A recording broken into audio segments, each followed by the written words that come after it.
Right, so here we are. We're at the point where we've got the core packs off, boost tubes out of the way. Now we've got to get those spark plugs out. So what we need to do is obviously get our 16mm extension so that we can get down there and in there because they're quite low down. I've already cracked them off because there's not a lot of torque spec on them. I will show you the torque spec of what they are in the link or in the description. But basically, you just kind of crack them off, and then what I would do, crack them off obviously with the ratchet, and then using this extender. It's just quite simple just to turn it because they're not in there tight, and they shouldn't be either. And then once they're at a point where you know that they're loose, you get the good old magnet, and then up and out. There we go. That's one I've done earlier in Blue Peter style.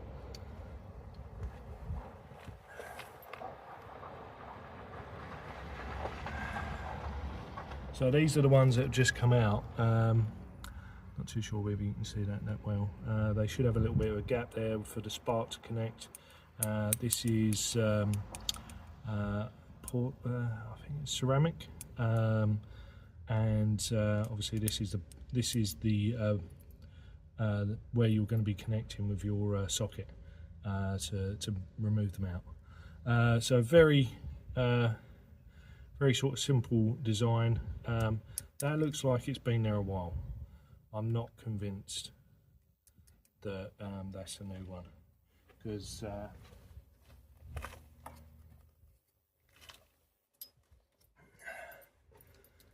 that's what a new one should look like. So quite a bit of difference there. And bearing in mind this was only apparently serviced maybe about 2 or 3 months ago. That's not 2 or 3 months worth of wear. That's a good amount of wear on there. So I have a lot of admiration for mechanics, but there are some not so great ones out there that are doing it like purely just to make money. For me and my channel, this is going to be about helping you guys recognise the bits and pieces that you can do yourself, and also some of the more harder jobs, breaking them down to see whether you would like to try that, just enjoy the content, or you're that way inclined and you want to do project cars and all that sort of stuff, and we can learn along the way. This car, my other cars have all been my learning. I'm self-taught.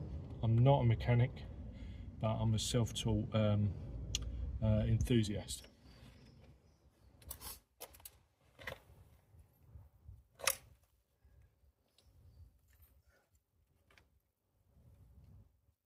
So let's get the rest of these out. We've got 2 of them out so far, and we just get last. I just want to get these bits and pieces that are on the side that are just, I think they're just bits of plastic that have just kind of come off for the main bit. So let's get that down there. That's in a good position to give it a good turn. Once you're happy that it's not seated in the threads anymore, you can stick the no, it's still there. So once it's not seated there anymore, it's just gonna come up with the magnet, which is good. So I think we're there now. Should be there. Yeah, there we go. And look, these are just those bits that I was talking about. They're in there. I'd advise just getting them out. You know, I don't think they're going to do the car any good, but I think they're just bits of plastic that come off. And there we go. Right. And last one. Oh, upside down.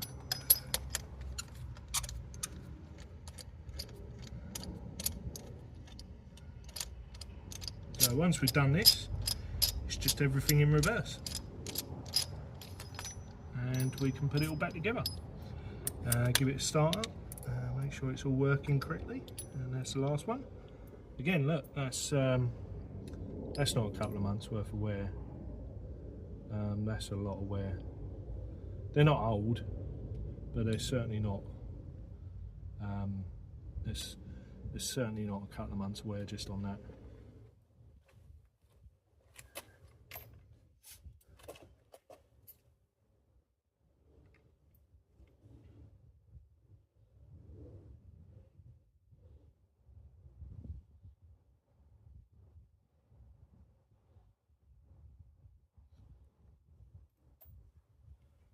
Right, so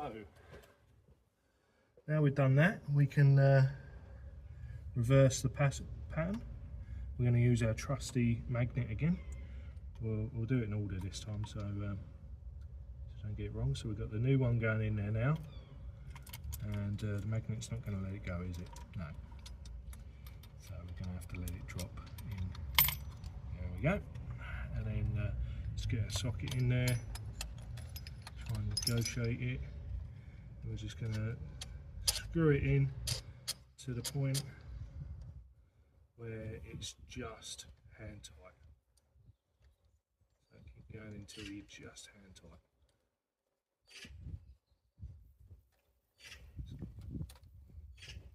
So that's hand tight. Let's get the other ones.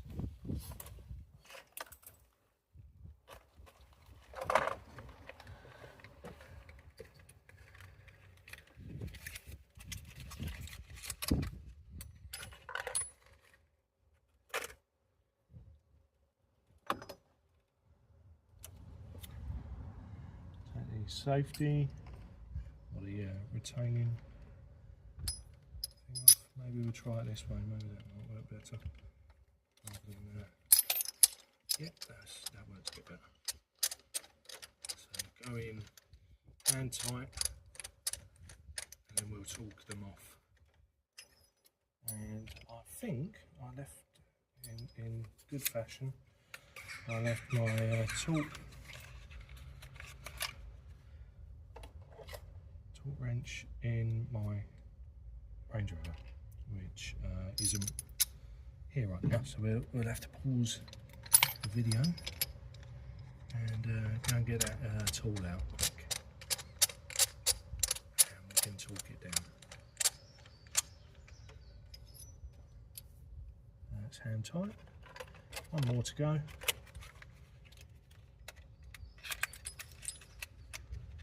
So if you're ever concerned about torque ratings for putting things in, there's for all different parts in the engine there, engine, suspension, brake, calipers and so forth.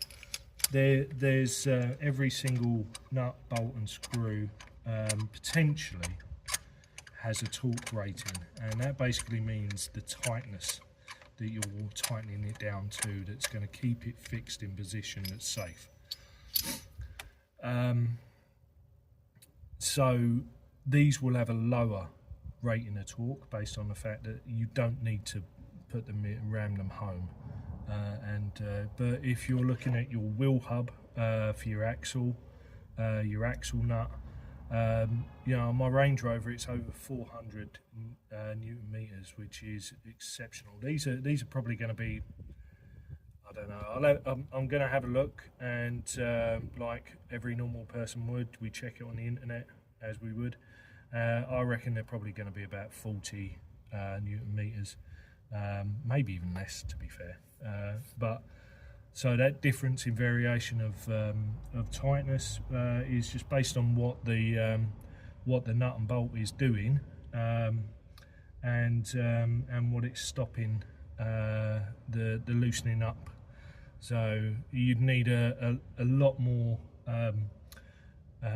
pressure for your axle bolt than you would for just something like this. So we're going to pause you now. I'm going to go and get my torque wrench, and I'll be right back. Right then, we're back in. Got my torque wrench now. This is obviously the tool that helps you to torque down your nuts, bolts and everything else that you need a torque rating on. It's this particular one is not a digital one. You just adjust it to the size, the one that you need, like the torque rating that you need, and then when you're at that point that it's done, it will click in a way that will let you know that's enough, we're done now. There are digital ones out there, so you know, it's up to you what one you go for. Neither one's better than the other. The torque rating, torque spec, I looked it up quick, and it is 25 to 28 Newton meters. So we're on the Newton meters section there, and you can do it in foot pounds. It's up to you, whichever one you want to do. It's whether you want to work in inches or centimeters, metric or not. So it's down to you guys. So what we're going to do now is just torque these into spec, so that they remain in place. So I've already, as you can probably see now, I don't know whether you can see now, it's a bit, it's definitely a little bit like this. There's too much going on in this engine bay for you to be able to see it, but take my word for it, that's at 25.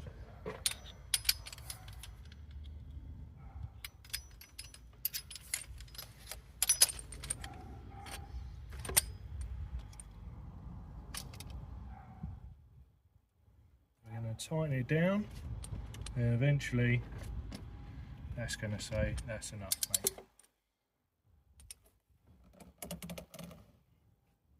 Which is more than I thought it'd be, actually.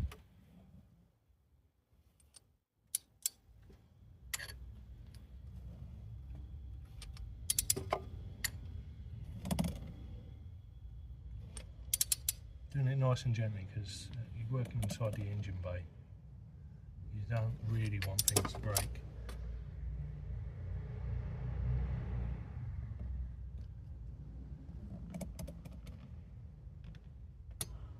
There we go, I just heard it click. Right, that's the one done. Oh, and an example, just going off pattern slightly. Like I said before, these parts here are VW, so they're all part of the same group. So if you're working on an Audi, you're working on a VW engine, generally parts are going to be, they're all part of the same. I'm going to get a bigger extension because I'm too low here, so we're going to pop that off, get a bigger extension. Here's what I'm fine with. With me today, there we go.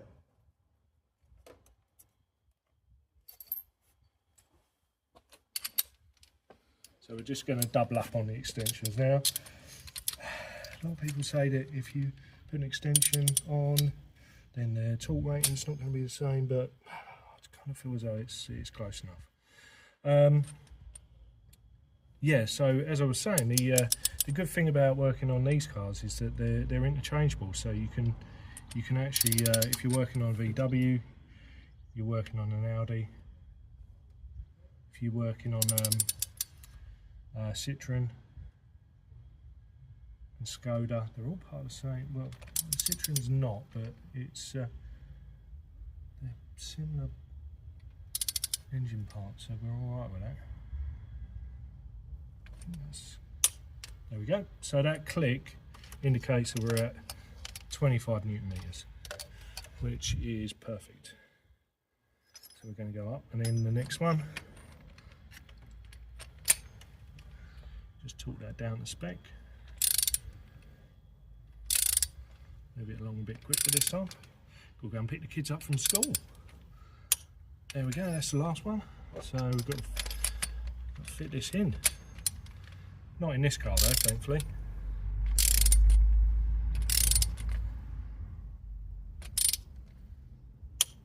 There you go, there's a click, and that's the last one. So we are torqued to spec. All we've got to do is now just do everything in reverse. So we'll do it in reverse where we're working from this one first.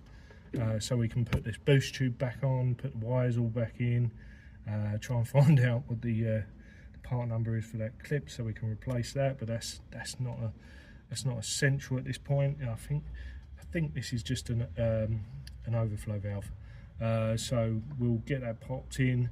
If anything, we'll use we'll use some form of strap to keep it in place for now if it needs it.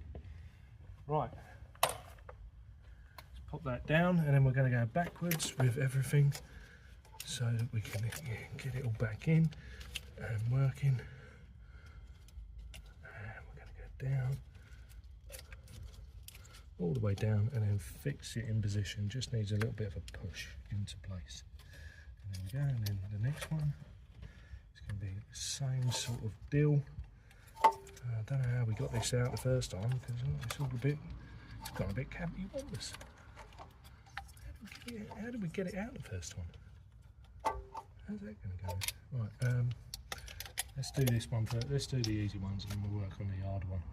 So, get it pushed in enough. Yep, you hear the click. That means that it's in place and happy. We've got another difficult one. Just want to be sure not to mess up any wires while we're doing this, because at that point is catastrophic issues. So we just want to get in there.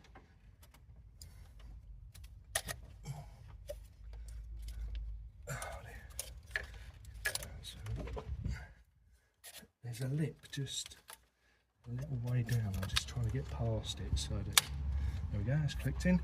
And then the difficult one. So you might have to just give it a bit of persuasion. There we go. And just pass that lip halfway down and click it into place. And then that's it. Just need to get that boost tube on and get it all tightened up, get the cover back on and get it started. I'm going to do that because all we're doing is going reverse of taking it all apart in the first place. I'll see you in the next part. So guys, we're done now. It's all back together. Looks good. Everything's back where it should be, and we've got this cover back on. So now we're going to give it a bit of a start up and see if it shakes like it did before. Obviously with these sort of things, it's not going to do it every single time. So you will need to, if you're doing this and this is the reason why you're doing it on this occasion, then one of the things that you is best to do is to just let it run for a little bit, take it for a few drives, see how it handles, see how it feels. Because the thing with engines is that they're so fickle-ty. Like 1 minute they'll have a problem, and then all of a sudden they sort themselves out and they're fine again. So you kind of have to take it as you go and see what happens. But we're going to go in and give this a try. My wife Sarah's diddy, so we have to put the seat right back. Otherwise, oh look, I did get a bit messy as usual. Let's give it a little bit of start up. Foot down. Oh, music on. Oh, it's because the door open. There we go. And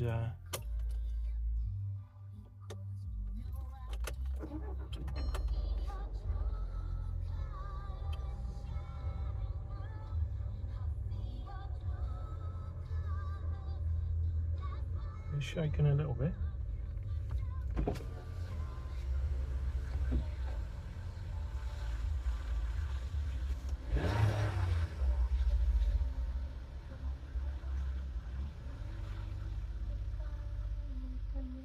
It's shaking a little bit still. That's hopefully that sorts itself out. As I say, it's not an exact science. You have to do what you think's wrong at the time, or what you've diagnosed it down to, and then let it run for a little bit. And so it's calmed down now. Yeah, it's calmed down completely now. So with engines as well, you'll have a a bit where obviously it was before we've taken it apart, it was running a bit rough. So now that we've done that, it will still run rough until it realizes, oh, hold on, I've got new bits in me, and then it will start smoothing out. As I said, it's not an exact science. It's just something you have to take into consideration when you got a second-hand car and you're doing the maintenance yourself, or you're doing the modifications yourself. You're not going to get it right first time all the time, and sometimes you might not get it right. But I'm going to leave this to run for a little bit and see how it feels. It is far too hot in this car to be sat in here for too long, and that's another video, sorting the aircon out. The aircon on this one's not working, so I need to fact find and then try and repair it. Since we've had this car, I have managed to sort out the front, like the front air blowers, because when we bought it, the air blowers weren't even working. So when it was raining, a bit cold, couldn't see out the front at all. So I've had to take apart the dashboard and then replace some motors. So we might have to do that again to do the aircon.